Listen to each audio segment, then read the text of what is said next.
Saudi अरब, पाकिस्तान और Turkey बना रहे हैं, तो इधर क्या एतराज़ है अगर भारत, यूएई और इज़राइल मिल जाएँ? हिंदुस्तान में मुझे समझ में नहीं आता, लोग क्यों नहीं समझने की कोशिश करते। पाकिस्तान का तरीका ये है कि उनकी सिक्योरिटी पॉलिसी और फॉरेन पॉलिसी उनकी जनरल हेडक्वार्टर के पास है। पाकिस्तान हमारे देश में 10 खामियां बता सकता है, जो है।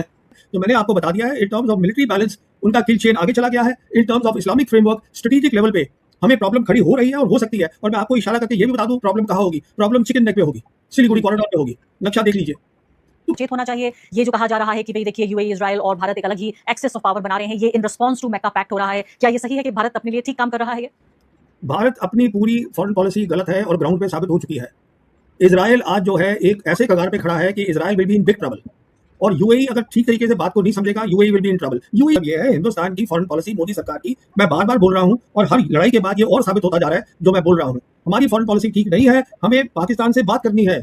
दुनिया बदल चुकी है, समझिए रियलिटी को। ये मैं तो आपसे यहाँ पर ये जो सऊदी और पाकिस्तान और टर्की वाला पैक्ट हुआ है, इसको लेकर भारत की तरफ से तो कोई, मुझे लगता है, आधिकारिक मैंने नहीं देखा कोई रिएक्शन आया है। लेकिन इतना ज़्यादा रिएक्शन मांगा जा रहा था कि ये सोचिए कि आर्टिफिशियल इंटेलिजेंस के लिए ज़रिए नरेंद्र मोदी का झूठा बयान तैयार किया गया, जिसमें वो बहुत स्ट्रांगली ऑब्जेक्ट कर रहे हैं कि ये लोग साथ में आ रहे हैं और इस तरह से करके। मुझे लगता है कि शायद ये पाकिस्तानियों का कारनामा रहा होगा कि वो चाहते थे कि पाकिस्तान को बढ़ा चढ़ा के दिखाया जाए। चलिए, वो तो हमें नहीं पता कि क्या किसने किया ये ज़रूर। लेकिन जो एम्बेसी है भारत की सऊदी अरब में, उसको बाकायदा इस पर रिएक्शन देना पड़ा कि ये झूठ है और ये एआई है। इस तरह का कोई बयान नरेंद्र मोदी ने नहीं दिया।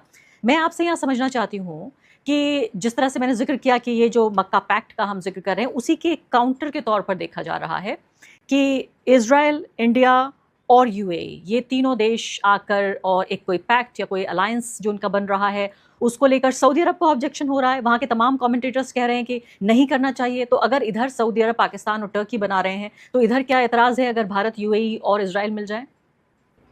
देखिए, ऐसा है, पहली बात तो ये जो बात चल रही है, ये जो इंडिया, यूएई और इजराइल की बात, ये दो, there are two reasons why it is being said. One is, हम इसको बोलते थे कि ये वेस्ट का क्वाड है, जिसको I2U2 बोलते हैं, which is India, Israel, UAE and America. ये चार का, यूएस का।